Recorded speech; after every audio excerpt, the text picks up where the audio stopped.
Nuevamente Adolfo Alvarado Belloso en el programa conversatorio virtual sobre temas procesales que la maestría en Derecho Procesal de la Universidad Nacional de Rosario realiza como extensión universitaria a través de la Academia Argentina de Derecho Procesal. En esta ocasión estoy con una persona muy querida, con Andrea Angélica Meroy, que objetivamente es la profesora titular de la asignatura de Derecho Procesal en el grado de la Facultad de Derecho, codirectora de la maestría que yo codirijo en la misma universidad, pero que también es doctora por la misma universidad, doctora en Derecho, previa obtención del título de magíster en Derecho Procesal, y tiene una licenciatura en Educación y Nuevas Tecnologías por Flaxo y una licenciatura en Argumentación Jurídica por la Universidad de Alicante.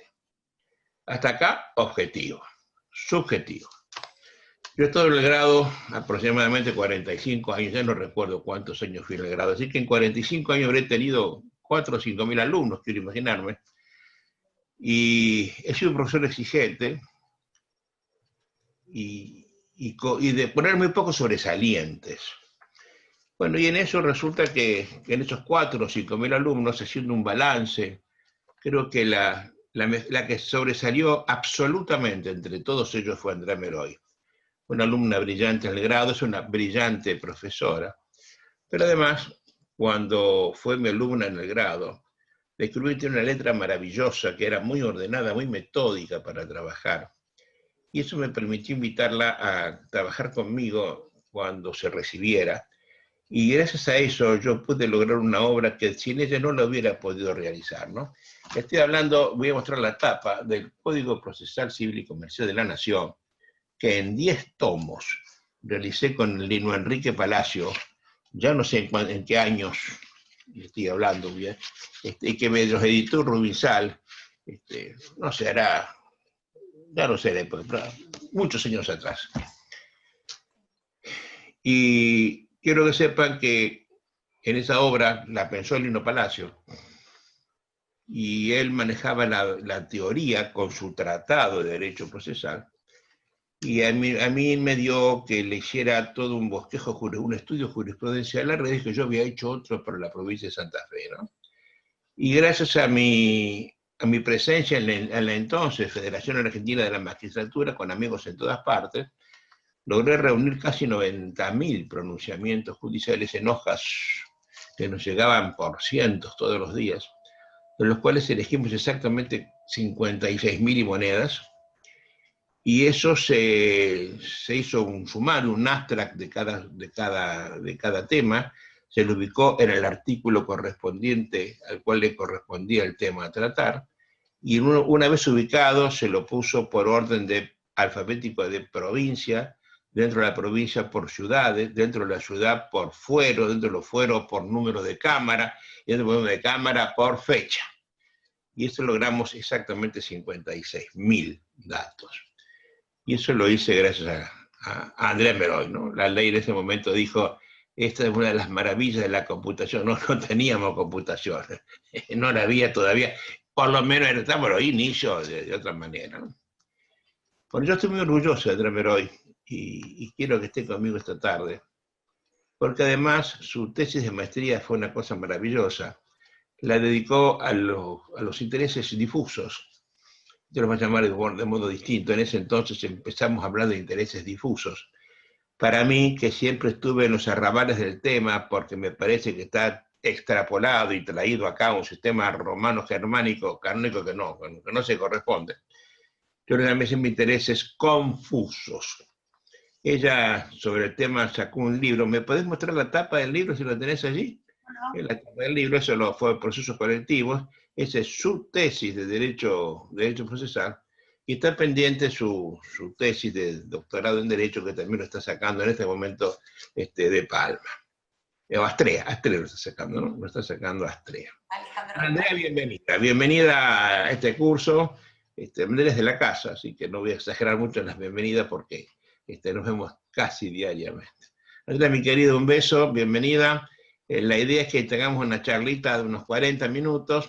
Quiero que el mayor sentido posible que puedas conversemos, yo voy a hacer preguntas que nada sé del tema, para que la audiencia entienda de qué estamos hablando y por qué nació este problema de los intereses que vos llamás colectivos. Andrea, todo tuyo, esperándote.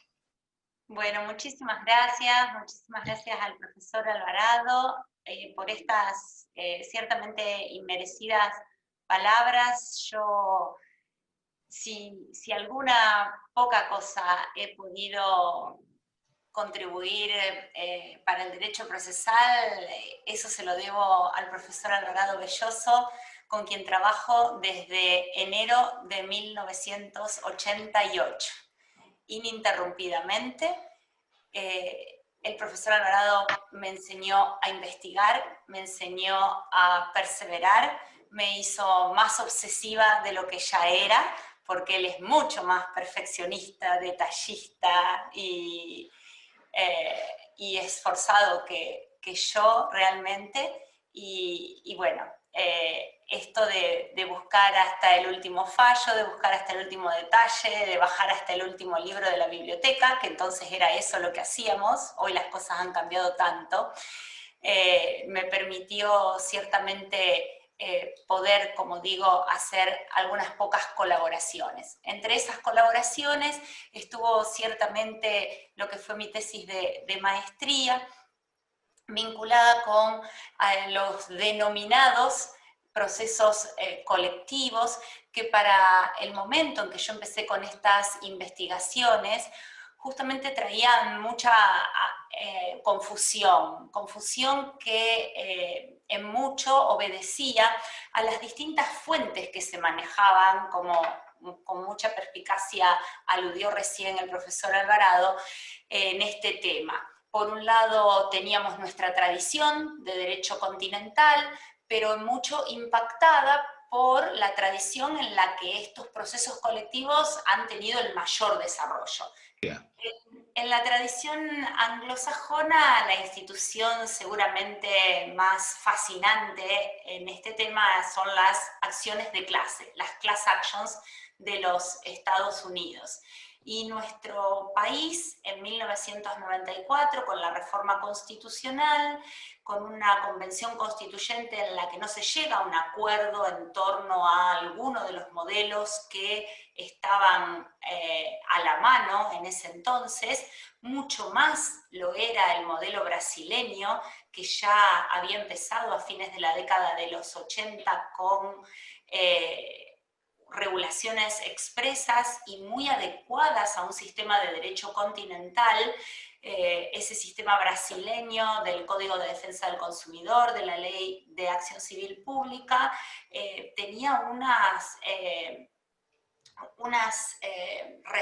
recepción mucho más afín a lo que era nuestra tradición.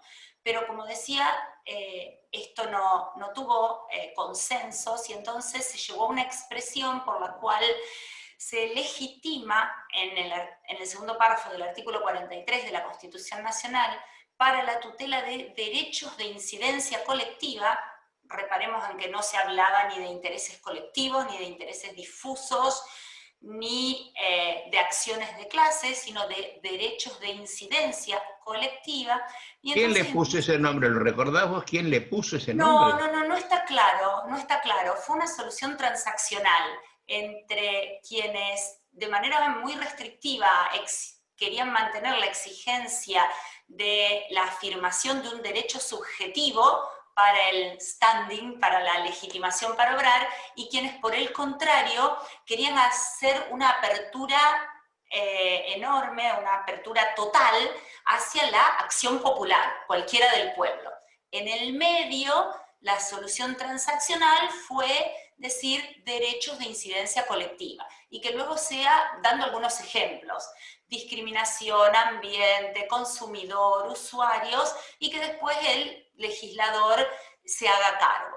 Pues bien, la cuestión es que al día de hoy, o sea, 26 años después, el legislador prácticamente no se ha hecho cargo. tenemos muy poca regulación en la Ley General del Ambiente respecto de los denominados intereses supraindividuales, esos que recaen sobre bienes indivisibles y que de manera compartida somos titulares, las personas integrantes del grupo de afectación, por ejemplo, el ambiente, el aire, el patrimonio histórico, el patrimonio arquitectónico, el derecho a la información en las relaciones de consumo, etc.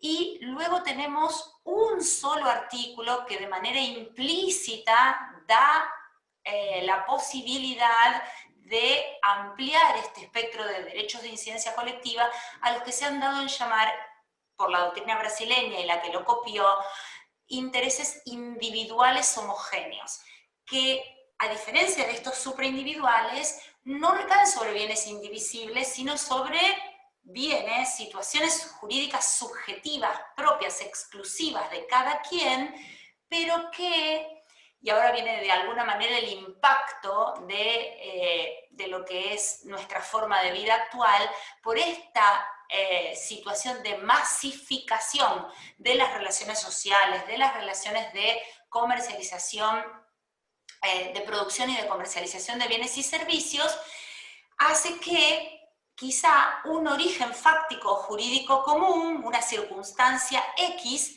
impacte en decenas de miles, cientos de miles, millones de personas, todas con pretensiones homogéneas respecto de esa situación que se ha generado. El caso que cualquier argentino puede recordar, 2016, el gobierno nacional dispone un aumento de tarifas y lo hace sin cumplir con el procedimiento que reglamentariamente se le exigía. Y entonces una asociación de consumidores, otra y demás, inician procesos colectivos fundados en esta ley de defensa del consumidor, que es la que trae este único artículo, y entonces persiguen la declaración de nulidad de ese aumento, de inconstitucionalidad, si se quiere incluso el cese del aumento y la restitución de lo indebidamente cobrado. ¿Cuántos éramos los afectados? Los millones, literal, de usuarios del servicio de gas en su momento y del servicio eléctrico. Lo propio se podría dar con los celulares, con cantidad de situaciones en las que hoy en día y de manera muy frecuente nos enfrentamos en el derecho procesal. Debo decir también te interrumpo, me parece perfecta la presentación del tema. ¿Tenés presente los nombres de los procesalistas que estuvieron dando vuelta con todo esto? Yo recuerdo que en Brasil de los primeros que se ocuparon fue José Carlos Barbosa Moreira. Sí, Barbosa Moreira, y en realidad Ada Pellegrini también lo hizo, y diría que una opinión muy relevante lo fue también la de un joven procesalista, Antonio Gidi, que no solo estudió mucho el tema, sino que además se radicó, y entiendo que en este momento está no sé si sigue en la Universidad de Houston, o fue hacia la Universidad de Houston, o está en la de Syracuse, en el estado de Nueva York. Tengo alguna idea de que se ha mudado de universidad. Pero sigue siempre en Estados Unidos, ¿eh? Sigue siempre en Estados Unidos y vuelve a Brasil. De hecho, lo recuerda usted que compartimos un panel con él en un congreso en Goiânia del Instituto Panamericano. Él fue discípulo de Ada Pellegrini, ¿no? Fue después la Paulista de Derecho, ¿no? Del Largo de San Francisco. Y después terminaron peleados por la discusión precisamente por este tema. Porque hubo un problema de plagio, que no sé cómo terminó. Alguna demanda de plagio, no sé quién a quién, ¿no? Sí, estas cosas tristes que a veces pasan. ¿Y en la Argentina quiénes estaban acá sobre esto? Por cierto que Palacio no. No, Palacio ciertamente no. Y los estudios le diría que comenzaron vagamente al principio, y no tanto del derecho procesal, sino más quizá del derecho constitucional, que empezaba a ver, sobre todo a partir de la figura del amparo, esta cuestión, de algunos que estaban un poco ahí en los dos lados, incluso con esta denominada rama derecho procesal constitucional, como en algún caso empezó también escribiendo Gossaini, pero sobre todo, si usted me dijera, ¿quién hizo, por ejemplo, una sistematización que fue muy esclarecedora en ese momento? Porque antes que los procesalistas quizá trajeron esa doctrina brasileña a los civilistas. Concretamente yo recuerdo un libro de Lorenzetti de 1995 que ganó un premio de la Academia Nacional de Derecho. El libro se llamó Las normas fundamentales del derecho privado, que fue un libro muy renovador, porque el doctor Lorenzetti se ha caracterizado por estar siempre muy actualizado en cuanto a la doctrina del derecho comparado, y él fue el que, por sus intereses con el derecho del consumidor, que tiene el mayor desarrollo regional, justamente en Brasil, con la profesora Lima Márquez, etcétera, es el que trajo toda esta clasificación y esclarecimiento, como le digo, de las situaciones subjetivas. José Lorenzetti era discípulo, muy amigo además, predilecto de Jorge Mosset Uturraspe. Sí. ¿Jorge Mosset también se metió en esto? Algo sobre el final, pero no especialmente que yo recuerde. No especialmente. No. Y en la actualidad hay un grupo de jóvenes procesalistas, muchos de ellos discípulos de Eduardo Teiza, me estoy refiriendo a Francisco Berbic, a Leandro Giannini, y también otro joven, muy joven procesalista, que a diferencia de estos dos que mencioné antes que están en la Universidad de La Plata, que está en la UBA, y entiendo que se ha formado con el profesor Falcón, estoy hablando de José María Salgado. Yo diría que entre los jóvenes ellos son los tres más destacados en este tema, que lo han estudiado mucho, que han hecho inclusive pasantías muy interesantes en los Estados Unidos, en la Universidad de Nueva York, o sea que hay un interés y un, diría, activismo en este tema muy fuerte. Pero antes que desde la perspectiva de los procesalistas, le diría que el mayor activismo, que por supuesto, en cuanto tal y de quien proviene puede merecer juicios de valor ciertamente encontrados, el mayor activismo en estos temas ha estado en cabeza de la Corte Suprema de nuestro país, de la Argentina, la Corte Suprema de Justicia de la Nación, que en su integración renovada a partir del 2003-2004, tomó estas cuestiones de manera muy... con mucho tesón.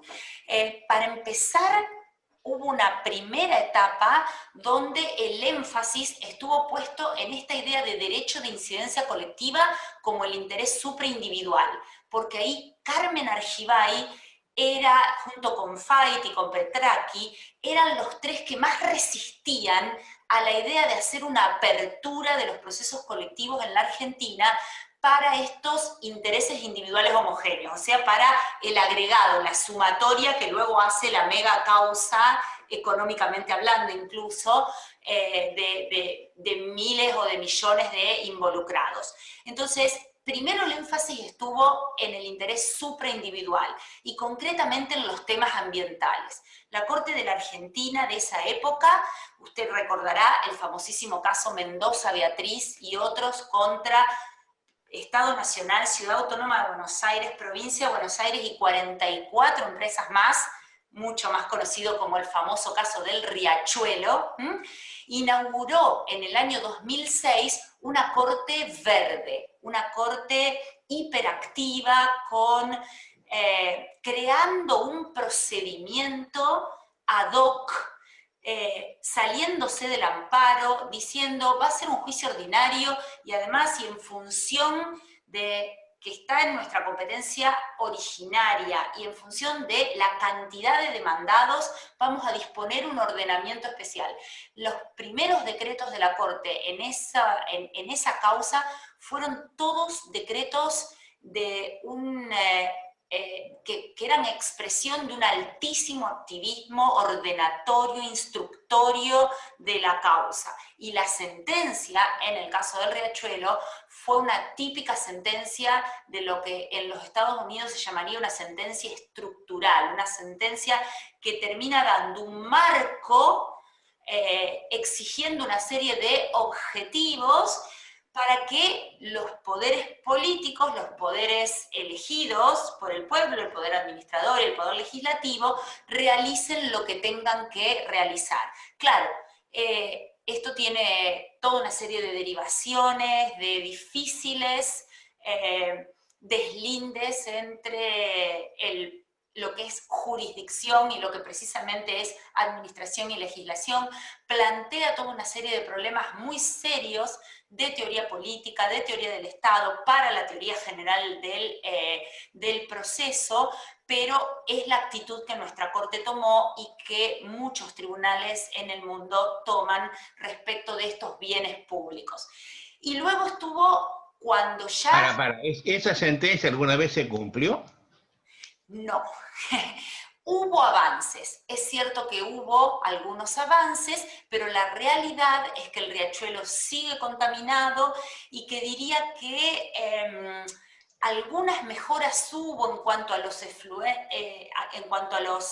residuos y a la disposición que algunas de esas empresas hacen, de las que están allí instaladas, ¿no es cierto?, en la vera de la cuenca Matanza-Riachuelo, pero toda esa situación social explosiva de asentamientos irregulares sobre esas aguas contaminadas y esos terrenos altamente contaminados, eso no ha ocurrido todavía. La relocalización de esas viviendas, de esos barrios, de toda esa gente involucrada y una serie de obras de mejora y de saneamiento de la cuenca tampoco. Y eso, por supuesto, trae toda una serie de problemas para la propia Corte en cuanto a su credibilidad, en cuanto a la eficacia de sus decisiones. Y hay quien dice, bueno, sí, esto está, pero a ver, ¿la alternativa cuál es? La alternativa es pensar que acá no pasa nada. Muchos dicen, frente a este tipo de situaciones, que al menos hay un camino recorrido en la constatación de la ilegalidad, de la antijuridicidad, de la omisión legislativa, de la omisión administrativa, etcétera. En tanto, por lo menos con eso, estamos frente a una situación en la que la letra de la ley, la letra de la Constitución, la letra de tantos de nuestros textos que no se cumplen, no termina siendo justamente eso, ¿no es cierto? Norma propaganda, Andrea, norma espectáculo. Sí. yo no sé en otros países de América, pero eso que pasó con la cuenca del Riachuelo, muy lamentablemente pasó de muchos otros casos, ¿verdad? Sí, sí, sí, sí. Las decisiones de la Corte son precedentes para que lo hablemos vos y yo acá del tema, ¿no? Lamentablemente, pero es la Argentina que tenemos. Sí. Es la Argentina, lo propio aparentemente también ocurre en muchos países de América. Tengo noticias, por supuesto, de Colombia, de Perú, de Brasil. En algunos casos hay quienes haciendo balances dicen que, bueno, mínimamente se ponen en agenda una serie de cuestiones, de temas, como cuánto eso es suficiente, es una cuestión como para... La alternativa es difícil también, y yo soy la primera que lo entiendo en el sentido de quedar inermes frente a la indolencia estatal. Fíjese que la cláusula esta del segundo párrafo del artículo 43 es de 1994 y todavía no tenemos una ley reglamentaria. 26 Ahora, Andrea, años el después. otro día, estas conversaciones, en este lugar que se llama conversatorio, yo lo comencé con una larga charla con Mario David García, de Guatemala, que fue tu alumno, por supuesto, sobre el tema proceso y república.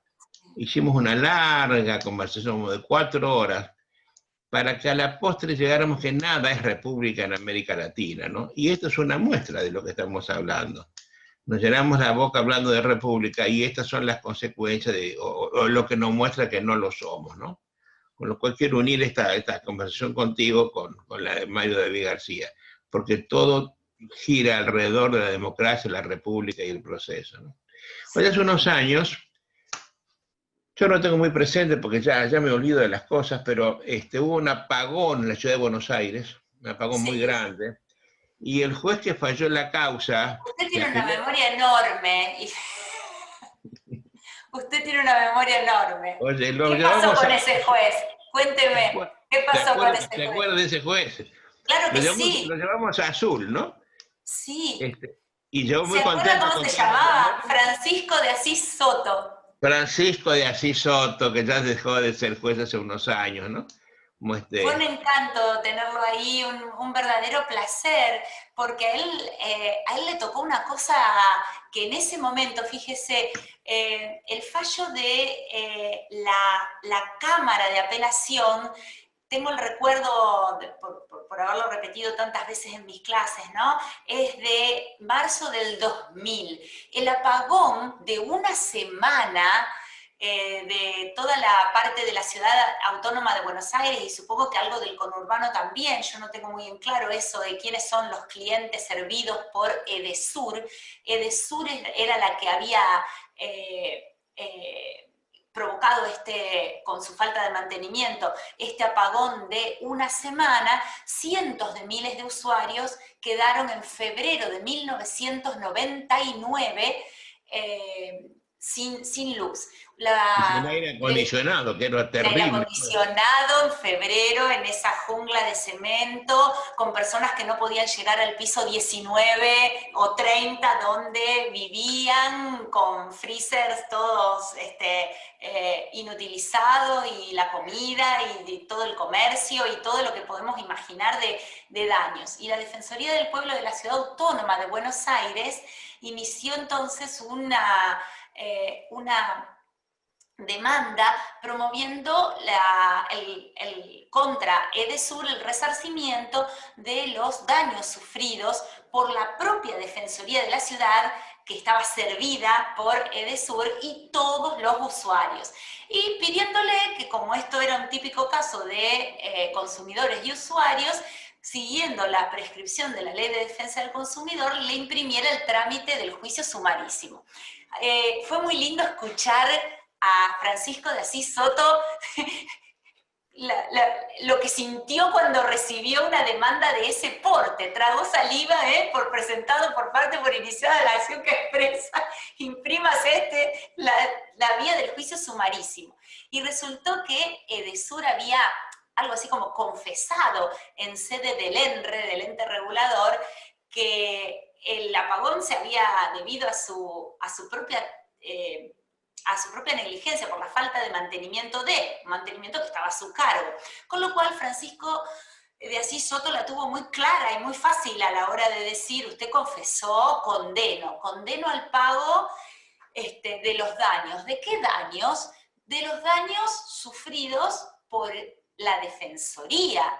Y contra el resto de los usuarios, Francisco de Asís Soto dijo no. ¿Por qué? Y a Francisco de Asís Soto repitió la doctrina de la Corte Suprema de la Nación, que en ese momento, con la mayoría de Argibay, que yo le comentaba hace un rato, decía: en la Argentina no hay class actions. En la Argentina, derecho de incidencia colectiva son aquellos que se refieren a los bienes indivisibles, al ambiente, al patrimonio histórico, etc. Y acá son los, si estuviera parada, me tocaría el bolsillo, son los daños y perjuicios que cada uno sufrió. A este le quemó el freezer, a este no lo dejó subir al piso 19 y tuvo que pagar un hotel porque tenía 90 años y no podía subir las escaleras, a este lo mató porque le cortó el pulmotor, como suelo imaginar absurdamente, pero como para mostrar justamente la individualidad del daño. Y el caso llegó a la Cámara, Federal, bien digo, y la Cámara Federal dijo que efectivamente en la Argentina no había class actions en ese momento, que en la Argentina derecho de incidencia colectiva referían a estos bienes indivisibles, pero ¿qué encontraron? Que en la Constitución de la Ciudad Autónoma de Buenos Aires, en el artículo de creación de la figura del defensor del pueblo de la ciudad, luego viene otro que dice legitimación. Tiene legitimación para la tutela de los intereses individuales, colectivos y difusos de los ciudadanos, Entonces, llegó hasta la declaración común. Condenó a Edesur a pagar a todos y cada uno de los usuarios, de clientes de ese servicio, cuanto lo que cada usuario, ante el juez que corresponda, guiño para Francisco de Asís Soto, para que no se le llenara el juzgado de todos los cientos de miles de usuarios, lo que cada usuario afirme y pruebe. Y este fallo, que fue, se dice, el leading case en materia de acciones de clase en nuestro país, por un tribunal que no fuera la Corte Suprema de Justicia de la Nación. La Corte Suprema de Justicia de la Nación cambió el equilibrio de votos con el famosísimo fallo Alavi de febrero del 2009, que es el que justamente, siguiendo ahora la voz cantante de Lorenzetti, consagró esta ampliación de los derechos de incidencia colectiva ahora a favor de los intereses individuales homogéneos, pero en ese momento recibió muchos comentarios laudatorios y otros que decían, bueno, pero al final cada usuario tenía que hacer su juicio. Y bueno, esa era una mirada de la cosa. Otra mirada de la cosa era que ciertamente cualquier abogado litigante sabe que es muy distinto iniciar un pleito afirmando todos y cada uno de los hechos, ofreciendo toda la prueba, oficiando por enésima vez al ENRE para que mande el expediente administrativo fotocopiado y certificado, y correr el albur de que un juez diga sí, otro no y otro ni, a empezar una demanda con una fotocopia certificada de una sentencia de condena y meramente hacer una liquidación de daños. Pero bueno, la historia también yo la seguí y resultó que algunos profesores de la UBA que hacen clínica jurídica en esa institución investigaron un poco la deriva de la cosa, y ¿saben cuántos se presentaron a la justicia reclamando los daños? Nadie. 9. La Defensoría del Pueblo llegó a un arreglo con Edesur por el cual hicieron algo así como un cálculo actuarial de cuál podía estimarse el daño en función del consumo energético de cada cliente, y con eso todos satisfechos. Oye, hija, la importancia de ese fallo fue que se consagró jurisprudencial, normativamente, entre comillas, la expansión del fenómeno efecto de la cosa juzgada o del caso juzgado a terceros que no habían sido parte en el proceso. Claro, ¿no es cierto? Claro que sí. La tradición romano-canónica, germano-romano-canónica, que es la nuestra, de derecho continental europeo, hace que el fenómeno político, que no jurídico, del caso juzgado recaiga sobre las partes procesales, sus sucesores individuales o universales y sus sustitutos, pero no sobre terceros. Es decir, acá algo se ganó. Lo que acabas de decir, ¿no? El tercero que no participó podía invocar que el daño había sido causado por Edesur. Ahora había que probar su propio daño, ¿no? Pero la relación, a ver, el efecto primario estaba fuera de discusión. Había que borrar la relación causal individual, ¿no? Eso sí, claro que sirve. Se ha vuelto a hacer eso es una cosa que ha molestado siempre el procesalismo antiguo, ¿no? La expansión de la cosa juzgada, ¿no? Que no es propio del derecho continental eso. No, y como decíamos bien, tiene un desarrollo muy singular en el derecho anglosajón, con esta legitimación a los grupos, aún sin personería jurídica, para estar en el proceso a través de una ficción. Usted lo conoce muy bien, doctor, en Estados Unidos, una abogacía montada como empresa es la que sale a buscar este tipo de situaciones, encuentra al representante adecuado de la clase de las mujeres que se implantaron prótesis mamarias defectuosas, y entonces ahora ese abogado autopostula como el representante adecuado, autonomina como el representante adecuado de la clase a su cliente, identifica al grupo, y hay allí algo así como una representación tácita por virtud, por habilitación legal, ¿no es cierto? Oye, hija, lo que a mí me parece que esto que intrínsecamente es bueno, como lo acabas de decir, a la postre termina convirtiéndose en un negocio abogadil. Porque las señoras del implante mamario, como me estás diciendo, no harían nada si no fueran buscadas por quien hace negocio con eso. Sí. Y es cierto bueno, que acá también... en la provincia de Santa Fe tenemos una ley, la 10.000, que tenemos gente, pero que iba a hacer siempre la misma cosa, ¿no? Busca afectados por la inundación, por la sequía, por el fuego, por lo que fuera, ¿no? Y hacen pingües negocio, ¿no?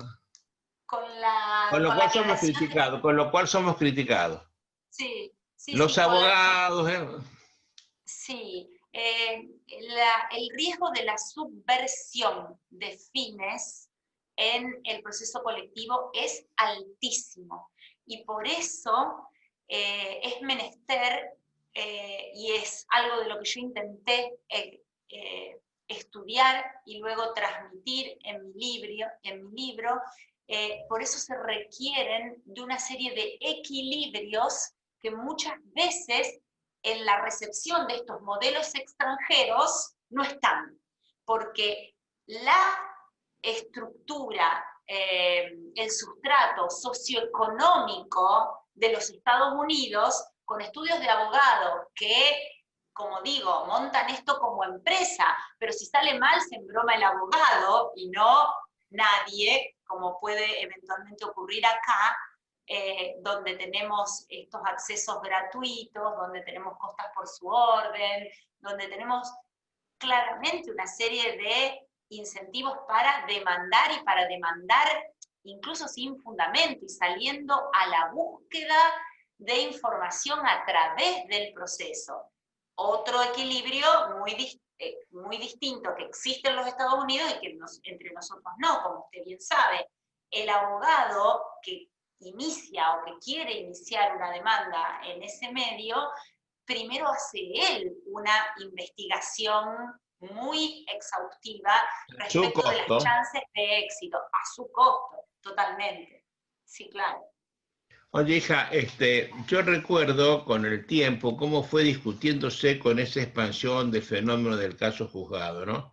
Primero si alcanzaba o no, si alcanzaba si se ganaba, si no alcanzaba si se perdía.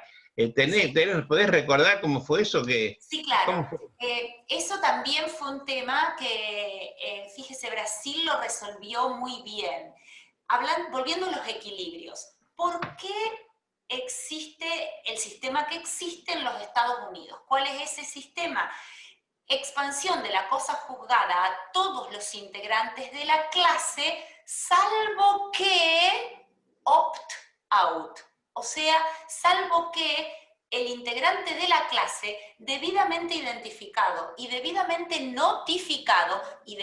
notificado es eso. O sea, en su momento mandarle una carta a todos y al costo del propio abogado. Imagínense mandar 1.200.000 cartas. ¿Cuán poco quiere que cueste una carta masiva en los Estados Unidos? ¿10 centavos de dólar? ¿25 centavos de dólar? ¿$1? Ya estamos hablando de cientos de miles de dólares de costos iniciales, ¿no es cierto? Y hay que identificarlo. Esa persona recibe una notificación que le dice: se ha iniciado una acción de clase. Usted ha sido identificado como potencial integrante de esa clase. Sepa usted que a menos que opt-out, a menos que usted se autoexcluya de la clase, la sentencia que se dicte, tanto si es favorable como si es desfavorable, se le extenderá. Y esos son justamente los equilibrios del sistema. Muy fuerte garantía de notificación, de conocimiento fehaciente de la existencia de la clase, pocos incentivos para salirse, como usted bien dijo, la persona por sí misma jamás iniciaría esa pretensión, mucho menos si es insignificante, y entonces cosa juzgada para un lado y para el otro. Brasil conoce este sistema, conoce el sistema europeo y se ve ante la necesidad de adaptar eso a un entorno, a un sustrato de derecho continental, y le diría más, una autoconciencia de ser un país pobre o con capas sociales muy pobres. Entonces, ¿quién era el que iba a salir a mandar una carta a todos y cada uno de los habitantes del Mato Grosso, de cualquier lugar perdido de la selva brasileña, y de a millones de personas? ¿Qué hizo Brasil? Primero, no legitimó al individuo, o sea, no podía venir alguien aisladamente considerado a iniciar esta pretensión. Solo la Unión o los Estados, el Ministerio Público, que es el que mayoritariamente asume este tipo de pretensiones, y las asociaciones, pero además las asociaciones que tengan por objeto ese tipo de tutela, pero que tengan un año de antigüedad, registro especial, control estatal, o sea, toda una serie de resguardos institucionales detrás de esos pocos actores habilitados. Y entonces, la persona, el sujeto legitimado, inicia este tipo de pretensión.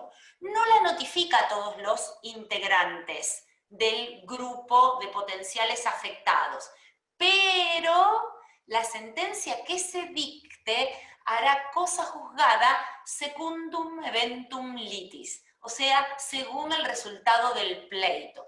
Si la sentencia es favorable a la pretensión colectiva, entonces cualquier integrante del grupo puede venir e invocarla a su favor y exigir la ejecución. Exactamente. En su propio pleito, en su propio incidente, o disponerse incluso en ese pleito colectivo algún formato, porque hay casos muy sencillos de ejecución. Imagínense esto que decimos de los aumentos tarifarios. Así como me lo cobraron, así como me lo acreditan, me lo devuelven. Es muchas veces un descuento o una nota de crédito, o una cosa muy, como le digo, de muy sencilla ejecución en muchísimos casos. Pero, como no estaban todos notificados y como se corre el riesgo, cierto, de que haya colusión entre un actor fake, como se dicen ahora, o en la Argentina, y muy vulgarmente diríamos un actor trucho, una colusión entre un actor inventado, un demandado que viene, niega todo y al revés trae pruebas de lo fantástico que está ocurriendo, de lo fantástico que él maneja todo, de cómo no contamina, de cómo no embroma a los consumidores, etcétera, etcétera, etcétera. Se rechaza la demanda y ahora nadie más, cosa juzgada para un lado o para el otro, puede venir a deducir una demanda. Eso no ocurre en general en los sistemas que han acomodado estos institutos a la tradición de derecho continental europeo y a la, muchas veces, imposibilidad de asumir los costes de una notificación masiva. Por supuesto, en la Argentina ¿Se sabe de quién es la solución? ¿Se sabe de quién es la solución? ¿Se sabe de quién es la solución? ¿A quién la inventó? Yo creo que justamente los que han sancionado, los que estuvieron detrás de esta Ley de Acción Civil Pública y del Código de Defensa del Consumidor, que en su momento justamente eran los profesores de procesal y los profesores de civil, a los que Brasil envió a estudiar cómo era la realidad en Italia. Descarto que Ada Pellegrini estuvo en esa movida porque... ¿Cándido Dinamarca habrá estado ahí? Cándido Dinamarco, sí. Y realmente fue, por eso digo que el liderazgo y la singularidad de Brasil en este tema, como en tantos otros, fue muy, muy significativo para la región. Por supuesto, en Argentina hicimos todo al revés y mal. En la Ley de Defensa del Consumidor nuestra, reformada en el año 2008, se incluyó en un solo artículo esta cuestión de la distribución del resarcimiento entre los consumidores. Se puso este efecto de secundum eventum litis, pero se le obliga al juez a que en el momento en que él decida y de la manera que él decida, disponga una notificación y entonces se le permita, de la manera en que él decida, a los integrantes del grupo a excluirse. O sea, no entendimos nada, como suele ocurrir tantas veces. Mezclamos todo, el sistema yanqui, el sistema brasileño, e hicimos un mix impracticable, que además dejamos librado al buen paladar del juez en cada caso en concreto, así que imagínense la de líos que se arman en estos temas. El otro día yo di una charlita así por este Zoom sobre el empoderamiento de los jueces. Muy cuitado con lo que está pasando, porque advierto que quienes están legislando en materia procesal no entienden qué es el proceso, ¿no es cierto? No lo entienden a todas luces, sobre todo porque el proceso filosófica, política, histórica, jurídicamente es un límite al poder y nadie lo ve así. Y entonces lo que nos está pasando a los argentinos es que estamos siendo gobernados por ignorantes, no quiero decir por gente aviesa, por ignorantes, pero históricamente es así, ¿eh? En el Parlamento argentino había taxistas que legislaban. Bueno, actualmente, hija, se está intentando reformar el Código Procesal Civil de Santa Fe con una comisión integrada por la Comisión de Empleados del Tribunal, que está regida por una ordenanza que sirve café, que tiene que haber una ordenanza haciendo códigos procesales, ¿no? Pero bueno, esa es la vocación argentina, ¿no? El consenso de un montón de nadie, ¿no? Oye, me encantó la charla. Bueno. Si yo tuviera que decir una conclusión, estoy orgulloso de lo que has hecho, ¿no? Realmente me gustó mucho, hija, pero además te veo muy consustanciada con lo que estás haciendo, entendés el tema, y te voy a pedir que desde tu lugar me ayudes con estos conversatorios. Hay mucha gente de bien, linda, aprovechable. Me acabas de hablar de Salgado, por ejemplo. Salgado es hijo de un amigo mío, del hijo Joaquín Salgado, que supo ser adjunto de Lino Palacio. Yo a él no lo conozco, pero sé que produce cosas interesantes. Le he leído cosas Salgado. Y me gustaría una charla con él, ¿no? Un rato, 40 minutos. Vamos a conversar para que te pongas en el papel de inicio del conversatorio. No? Andrea, gracias por todo. Por favor, gracias a usted y cariños a todos los que... Fue un tiempo encantador para mí. Muchas gracias y hasta siempre. Igualmente, hasta siempre. Gracias, hija, gracias.